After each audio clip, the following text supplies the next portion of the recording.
So hello and नमस्ते guys, welcome back to my mini blog. So guys, यो चाहिँ मेरो फर्स्ट मिनी ब्लग हो। सो गाइस, सबैजनाले माया साथ सपोर्ट देखिदिनु होला। साथीहरु, हाम्रो घरतिर त रातभरि पानी परेको थियो। तपाईहरुको घरतिर पानी परेको परेन कमेन्ट गर्नु होला। हाम्रो घरतिर त रातभरि पानी परेर हैरान बनायो। साथीहरु, म चाहिँ काममा जान्छु, त्यसैले बिहान बिहान उठेर पोस्ट दिँदै बाटोतिर हिँड्दै गए। रातभरि पानी परेको कारणले चाहिँ अलि मौसम खराब देखिएको छ साथीहरु। किन हिँड्दै गएको होला भन्नुभएको होला साथीहरु। कुरा चाहिँ यस्तो छ साथीहरु, छन त दुईटा साइकल छ घरमा, तर एउटा साइकल चाहिँ माइलो दाइले काममा लिएर जानुहुन्छ अनि अर्को साइकल चाहिँ साइलो दाइले लिएर 12 एक्जाम दिन जान्छ। त्यसैले चाहिँ म हिँड्दै आउनु परेको हो साथीहरु। तपाईहरुसँग गफ गर्दा पसलमा आएको पनि थाहा भएन साथीहरु। म आउँदा त साउ हुनुहुन्थेन। पसल पुगिसकेपछि चाहिँ कपडाहरू बाहिर राख्न लागेको थियो। साउले चाहिँ अहिले बाहिर नराख, पानी पर्न लाग्यो, सधैँ बाटो गरेको छ, अहिले नराख, घाम लाग्यो भने चाहिँ राख भन्नुभएको थियो। त्यसैले चाहिँ म एकछिन पछि अहिले घाम लाग्यो भने राख्नु पर्ला भने एकछिन पछि चाहिँ मलाई साउनीले ल्याएर चिया दिनुभयो। लौ भान्सा भनेर अनि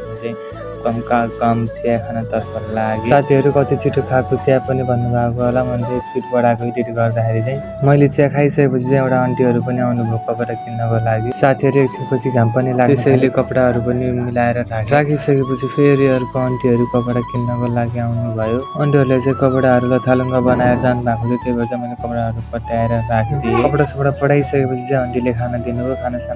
खाना खाएको चाहिँ भिडियो बनाएन साथीहरु। खानासाना खाइसकेपछि फेरि अर्को आन्टीहरू आउनुभयो, कपडाहरूलाई थालुङ्गा बनाउनु भएको थियो। मैले एक चुटकीमा कपडाहरू पठाइदिएँ, देख्न सक्नुहुन्छ साथीहरु। कपडा पठाइसकेपछि फेरि अर्को आन्टी अङ्कलहरू फेरि कपडा किन्न आउनुभयो साथीहरु। मैले चाहिँ धेरै मान्छेहरू आएको र कपडाहरू पट्याएको चाहिँ मैले भिडियो बनाएन, किनभने कपडा पट्याम कि भिडियो बनाऊँ होइन साथीहरु, साउले पनि गाली गर्छ नि त, त्यही भएर चाहिँ मैले भिडियो बनाएन, कपडा मात्र पट्याएँ। कपडा पठाइसकेपछि दिउँसोको 2:30 बजीतिर साउले खाजा ल्याइदिनु भयो। साउले चाहिँ खाजा चाउमिन ल्याइदिनु भएको थियो, देख्न सक्नुहुन्छ। मैले चाहिँ खाजा खाएर ल्याइसकेपछि फेरि अर्को मान्छेहरू आउनु भएको रहेछ, कपडाहरू हेरेर थालुङ्गा बनाएर जानु भएको रहेछ। कपडाहरू चाहिँ मैले पट्याएर राखिसकेँ साथीहरु। कपडाहरू पट्याएको चाहिँ मैले भिडियो आजको लागि यति नै साथीहरु। तपाईहरुलाई कस्तो लाग्यो मेरो भिडियो? मेरो मिनी ब्लगमा चाहिँ के कस्तो कमी कमजोरीहरू छ कमेन्ट गर्न चाहिँ नबिर्सनु। भिडियो मन पऱ्यो लाइक गरिदिनु होला साथै। आजको लागि यति नै।